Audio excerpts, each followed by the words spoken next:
Okay.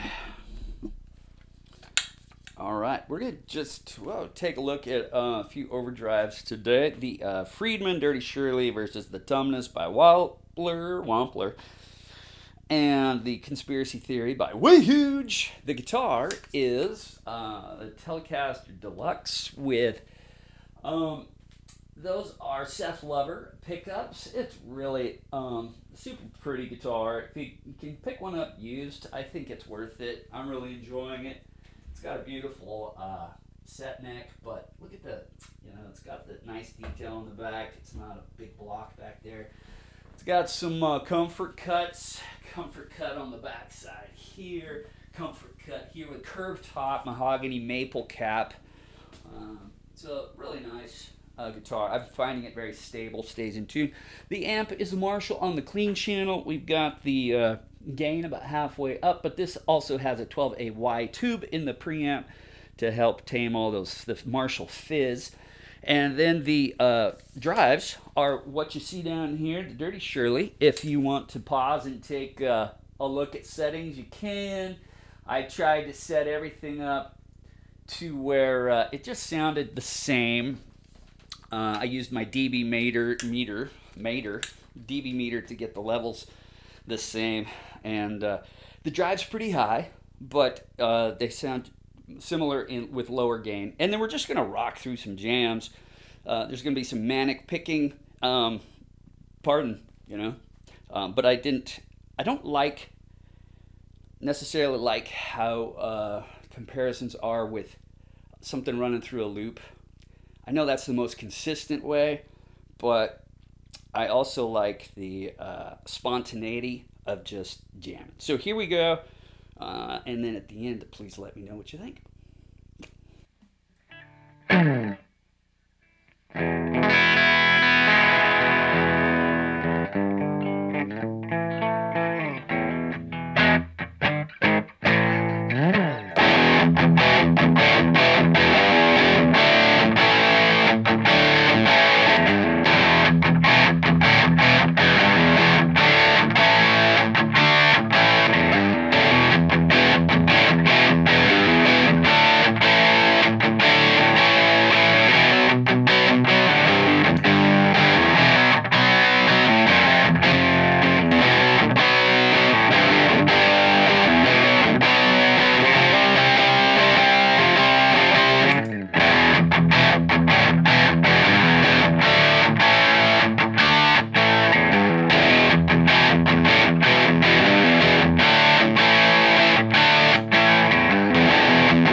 All right, end of the video. So I'm going to give you my 2 cents worth for this reason. I went down the clone rabbit hole and ended up on a Anderton's shootout with about 9, 12 pedals.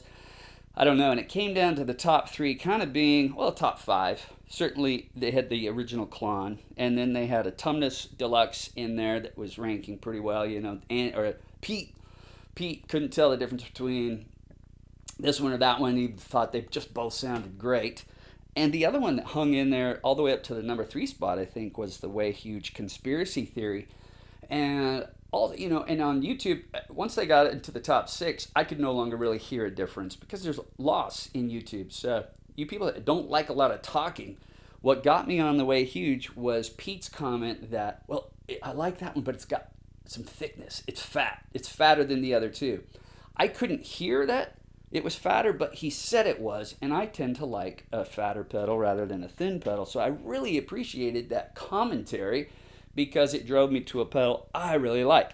I'm not so crazy about the Tumnus anymore. It's got this mid scoop you can't quite get out of it. I've got the bass, mid, and treble all the way over all of them at 3 o'clock, and it's still there's something missing in the mid range that I like with the Conspiracy Theory, and even over the Friedman Dirty Shirley, which is a higher gain pedal, but it's still supposed to be a pretty low gain overdrive.